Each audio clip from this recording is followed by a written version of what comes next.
Sa ngalan ng Ama, Anak, at ng Espiritu Santo. Amen.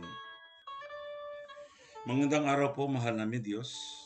Kami po ay nagpupuri, nagpapasalamat sa mga biyaya na pinagkakalob mo sa amin araw-araw, sa patuloy mong pagsubaybay sa amin sa kabila ng aming pagiging mahina at makasalanan. Ama, nawa sa pamamagitan ng iyong anak, ay samahan kaming muli sa umagang ito, magnilay, manalangin, at makinig ng banal na salita.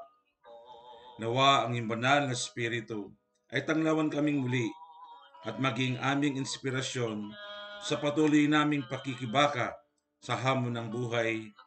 Kapiling ka sa pamamagitan ni Jesus at ng banal na Espiritu Santo, tunay na isang Diyos, magpasawalang hanggan.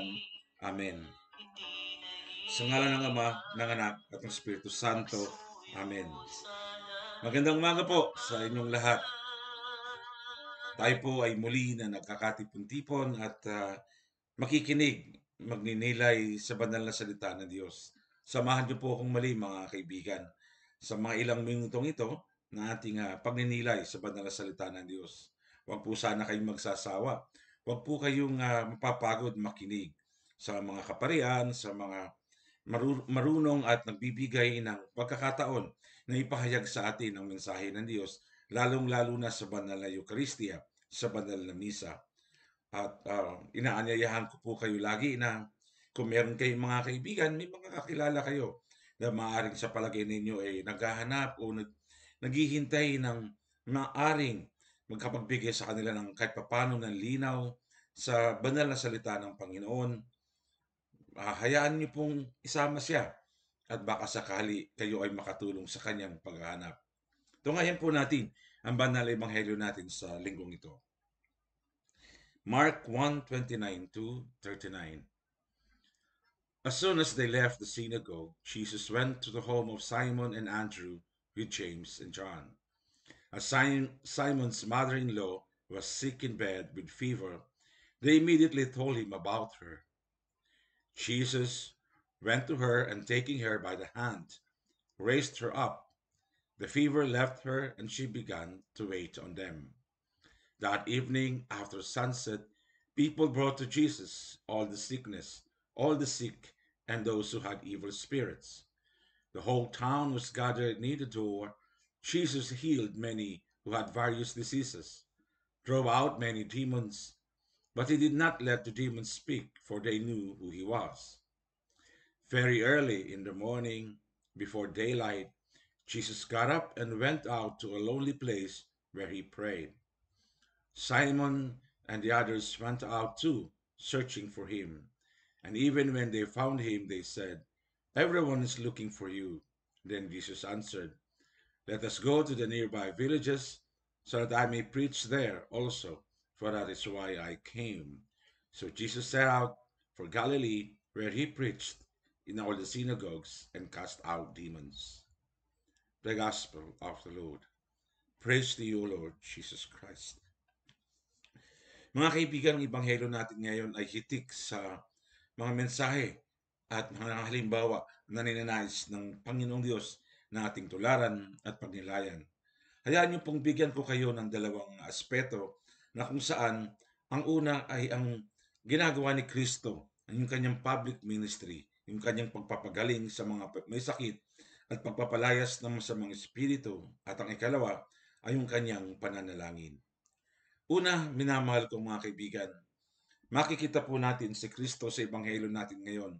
Isang paraan ng kanyang pagpapatunay, ng kanyang pagpapatibay ng mga ninanais na makita at maramdaman ng mga tao sa harapan niya, na kung saan ang Ama at ang Banal na Espiritu Santo ay kumikilos sa kanyang isipan, sa kanyang puso, sa kanyang mga pananalita at halimbawa ay ang magpagaling ng mga may sakit.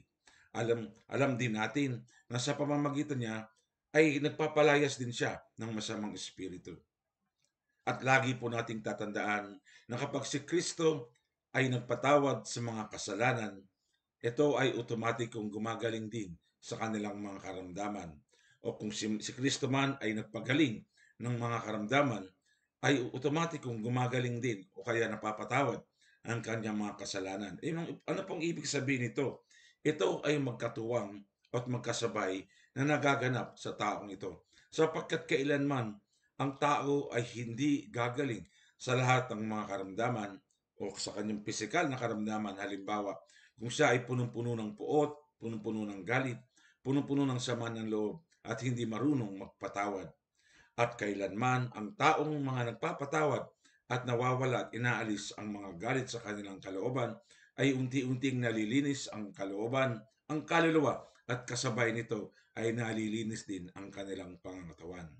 Sapagkat hindi natin maaring ikaila na ang mga sakit na ating nararamdaman, sakit na ating nararanasan, yung mga stress, yung mga anxiety, yung mga nervousness, yan ay hindi lamang dala ng sakit ng katawan. Dala rin yan ay ng sakit ng ating pagiging makasalanan, ng ating pagiging malayo sa ating Panginoon. Napansin nyo ba, kapag patuloy kang naglilingkod, patuloy kang may galak sa iyong kalooban, mas magaan ang buhay. Kahit mahirap ka, kahit wala kang yaman, wala kang masyadong pera, pero hindi mo nakakaligtaan manalangin, magpasalamat at magpuri sa Diyos. Ang buhay mo ay patuloy na kumikilos at patuloy kang binibiyayaan ng Panginoon ng naaayon sa iyong kagustuhan at naaayon sa iyong kakayahan. I-try niyo po, subukan niyo po. Baka sa ganitong aspeto, makikita ninyo na kumikilos sa Diyos. Balikan po natin yung Ebanghelyo. Ang Ebanghelyo po natin ay nakita natin kung paanong pinagaling ni Jesus ang biyanan ni Pedro. At dito rin makikita mo kung paanong pinagaling ni Jesus ang mga taong mga may sakit at nagpalayas ng mga masasamang espiritu sa mga inaalihan nito. Isa sa pinakamabigat at magandang halimbawa na ibinibigay ng Diyos kung gaano tayo kamahal ng Ama sa pamamagitan niya at pagtitibay ng inspirasyon ng Banal na Espiritu Santo ay ang tayo ay pagalingin sa ating mga sakit o mga karamdaman. Ang pagmamahal, ang lengguwahe ng Diyos ay lengguwahe ng pag-ibig.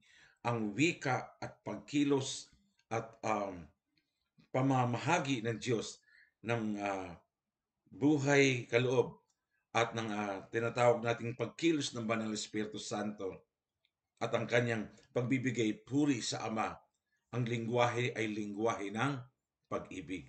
The language of love, mga minamahal ko mga kaibigan. Ang kanyang pagmamahal, ang kanyang pag-ibig ay tumatalakay sa pagpapagaling sa mga may sakit, sa pagbibigay ng mga makakain, sa pangangaral ng mga banal na salita ng Diyos, pagbibigay ng mga yukari ng kanyang katawan at dugo at alam natin yan sa kanyang kamatayan sa krus at sa kanyang paghahain sa banal na Eucharistia. Ito at dito lumalalim ang pagmamahal, ang pag-ibig ng Diyos sa atin na pinatunayan ng banal na ebanghelyo ngayong linggong ito. Kahit saan siya makarating, nagpapagaling siya sa mga may sakit sapagkat alam niya ito ay maaring hindi nagugustuhan ng mga Pariseo, mga Saduceo at ang kumakalaban sa kanya. Subalit ito ay isa sa mabisang paraan upang maramdaman ng mga taong itinakwil na ng lipunan. Um, Pinabayaan na ng gobyerno o ng pamahalaan ng panahon na yon sa pamamagitan ng pagpapagaling sa mga may sakit ay mararamdaman ng mga taong ito na matagal nang iniwan at kinalimutan ng lipunan na mayroon Diyos na nagmamahal, may Ama na umiibig at nais silang makapiling at yon ay sa papamagitan ni Kristo Jesus na ating Panginoon. Kung kaya pag siya ay nagpapagaling, nandoon ang pagmamahal, nandoon yung pag-ibig, maaring siya ay nangangaral, maaring siya ay nagbibigay ng kanyang mga talinhaga sa ibang mga pagkakataon, subalit ang kanyang pagpapagaling sa may sakit ay tahasang pagpapaliwanag at pagbibigay ng kung sino at ano ang nais ng Diyos Ama sa atin sa pamamagitan ni Jesus. Yan po ang isa sa nais kong bigyan ng lalim sa Ebanghelyo ngayon. Ikalawa, alam natin ng Diyos, ang ating Panginoong Yesus, kahit saan siya makarating, kahit saan siya magpunta, ay hindi humihiwalay ang Ama sapagkat ang Ama at ang Panginoong Yesus ay isa. Hindi humihiwalay ang banal na Espiritu sapagkat ang Espiritu ng Diyos ang kumikilos upang maramdaman natin ang tunay na pagmamahal ng ating Panginoon. Pero bakit sa bandang dulo o sa gitna ng ating ebanghelyo, siya ay pumunta sa ilang at manalangin? Hindi natin alam kung anong sinabi ng ating Panginoon. Maaaring siya ay nagpupuri sa Ama, maaaring siya ay nagpapasalamat, maaaring siya ay humihingi pa ng kalakasan, at dahil siya ay napagod, nagpapahinga, at maaaring ito rin ang pagkakataon na kung saan ay nag-uugnay ang Ama, ang Anak at ang Espiritu Santo sa iisang pagkakataon sapagkat ang Ama at ang Anak at ang Espiritu, bagamat magkakaiba o tatlong persona, magkakaiba ng ginagalawan o ng papel sa pagliligtas sa mundo, ay iisang Diyos. Maaaring sa pagkakaunto, kinakailangan niyang manalangin. Subalit, para sa atin, kailangan ba ng Panginoon na manalangin? Ito ay isang pagkakataon na ipinakikita at pinahayag ng Diyos sa atin ang kahalagahan ng taimtim na ugnayan ng tao sa Kanya. Ang kahalagahan ng taimtim na ugnayan ni Jesus sa Ama sa pamamagitan ng Banal na Espiritu Santo, at tayo rin ay inaanyayahan ng Panginoon na manalangin, ipagdasal, makipag-ugnayan sa Panginoon ng puso sa puso, espiritu natin at sa biyaya o espiritu ng Diyos upang tayo ay mapalakas, mapagtibay sa lahat ng ating balakin at gawain sa mundo.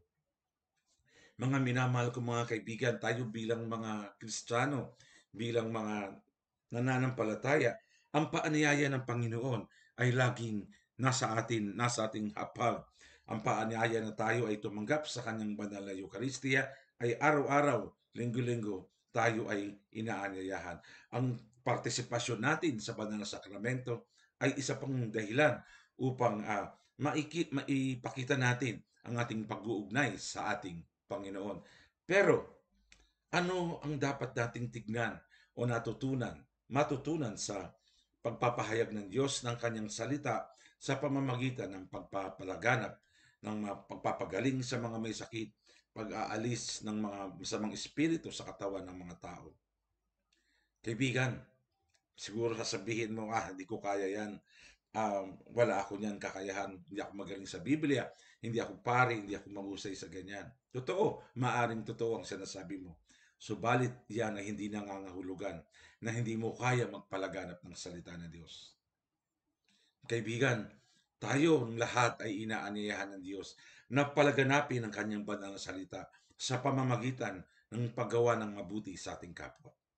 Tayo ay inaanyayahan na maaaring sa presensya natin sa ating kapwa, ang masamang espiritu ay nawawala at tumitibay ang pananampalataya ng isang tao. Maaaring ikaw ay bumisita sa isang bahay, sa mga kaibigan mo, kahit sa telepono lang, tumawag ka.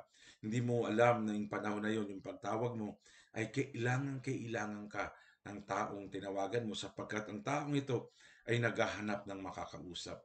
Maaaring ito ay ibinigay ng Diyos sa iyo para tumawag sa Kanya at meron siyang masasabihan ng kanyang mga problema, ng kanyang mga hinanakit sa mga pagkakataong yun. Wala kang ginawa, hindi ka nagpagaling, hindi mo siya hinipo, hindi mo siya pinagdasal, nakinig ka lang sa kanya sa pagkakataon na yun dahil kilala mo siya, kinumusta mo siya. At pagkatapos ng inyong pag-uusap, ang sabi niya sa iyo, salamat sa pagtawag.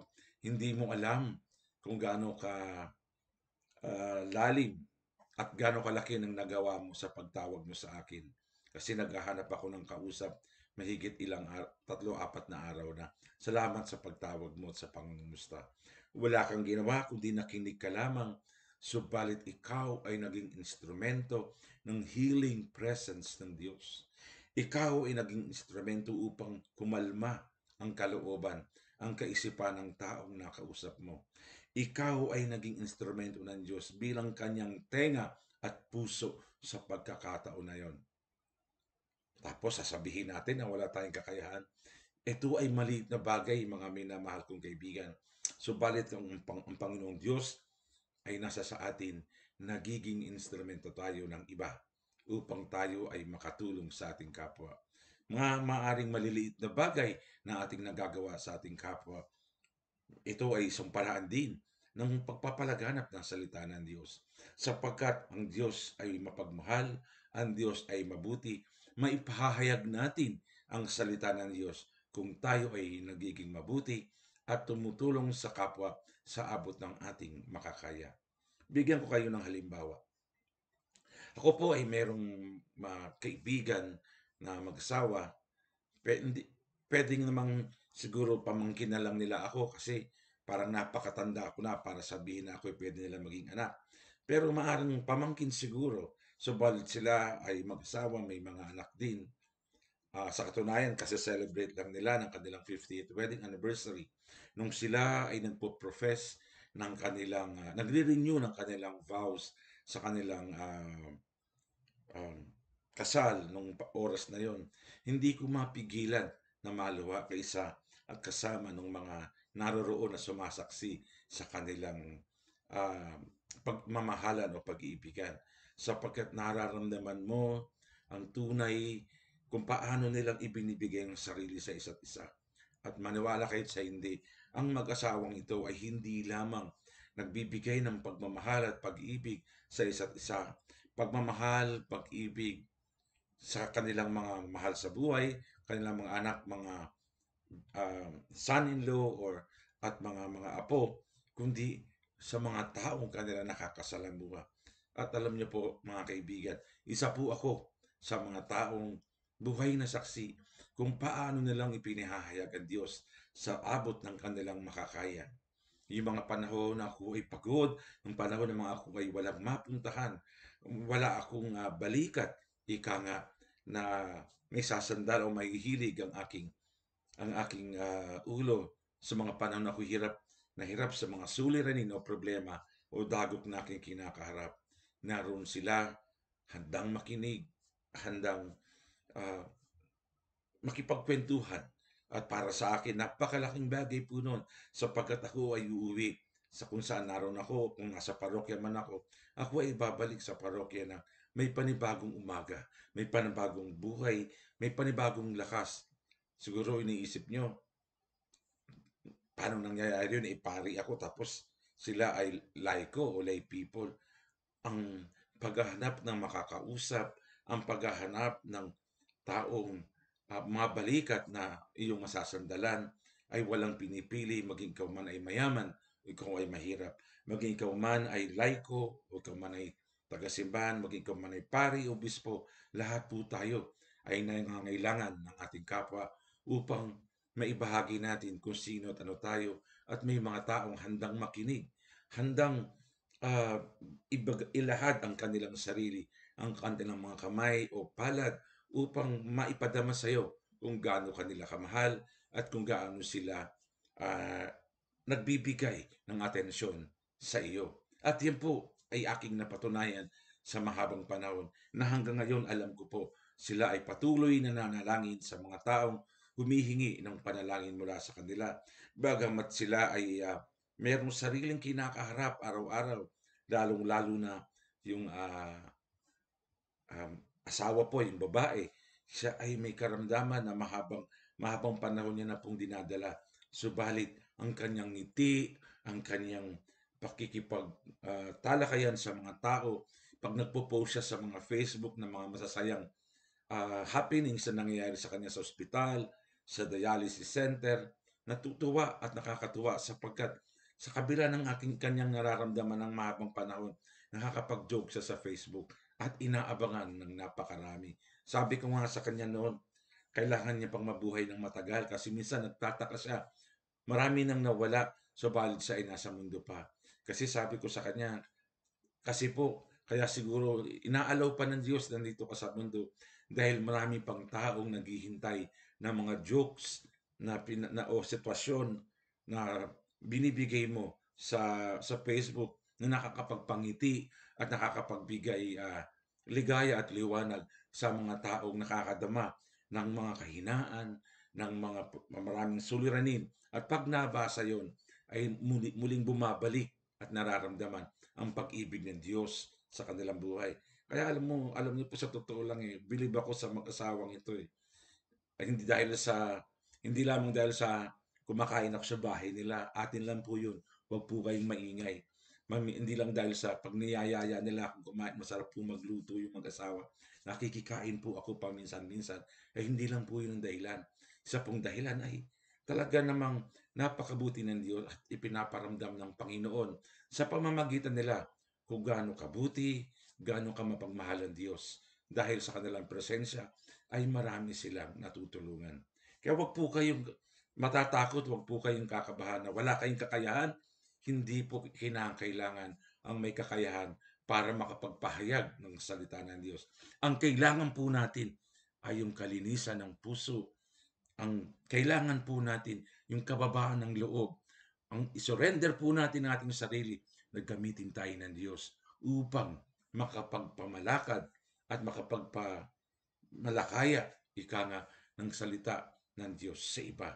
Kung paanong pinagagaling ni Jesus ang mga may sakit ng unang panahon, tayo rin ay inaanyayahan ng Diyos na makapagpagaling ng mga tao sa abot ng ating makakaya. Hindi natin kinakailangan maging doktor. Hindi natin kinakailangan magkaroon ng kaalaman ng buong sa Biblia. Minsan, yung presensya lang natin, may mga tao nang nakakakilala at nanunumbalik sa pag-ibig ng Diyos. Amen? Amen tayo dyan, mga minamahal kong mga kaibigan. At wag po natin kalimutan yung ikalawa. Si Jesus ay nanalangin sa bandang dulo. Ito ay para makita natin at maramdaman natin na napakahalaga ang ugnayan natin sa Panginoon. Ang lahat ng ating gagawin, ang lahat ng ating mga pagsusumikap ay mapagtatagumpayan natin kung tayo ay nananatiling nakaangkla sa Panginoon. Kung tayo ay nananatiling nasa banal na harapan ng Diyos at patuloy na umaasa sa biyaya na pinagkakalob niya na wala tayong magagawa kung wala ang Diyos sa atin. Tandaan po natin, huwag natin kalimutang manalangin sa umaga pagkagising sa buong araw. Gawin nating panalangin ang mga bagay na ginagawa natin. At sa gabi, magpasalamat tayo sa panibagong umaga na ating kakaharapin ng ipagkakalob ng Diyos. Huwag tayong makalimot sapagkat sa bawat maliliit na bagay na ginagawa natin, gaya ng sinabi ni St. Teresa of Child Jesus, every little thing that you do, if you do it for God and you are praying each time you do it. Amen? Amen po tayong lahat dyan. So manalangin po tayo.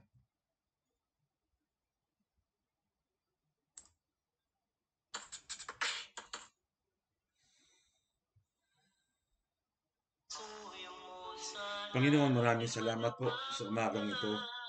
Maraming salamat sa panibagong umaga na binigay mo sa amin at sa pagpapala na pinagkakaloob mo. Patuloy mo kaming gabayan, Panginoon. Manahan ka sa aming puso. At huwag ka sana, Panginoon, aalis at huwag mo kaming iiwanan sa kabila ng aming pagiging makasalanan. At gawin mo kaming instrumento, Panginoon, araw-araw sa buhay nito na makapagpalaganap na yung banal na salita sa abot ng aming kakayahan, kapasidad, at abilidad. Hinihiling namin ito, Ama, kaysa ng Panginoong Hesus at ng banal na Espiritu Santo, magpa sa walang hanggan. Amen. Sa ngalan ng Ama, Anak at ng Espiritu Santo. Amen. Mga kaibigan, huwag niyo pong kalilimutan, mahal tayo, mahal ka ng Diyos. Pagpalain ka. Amen.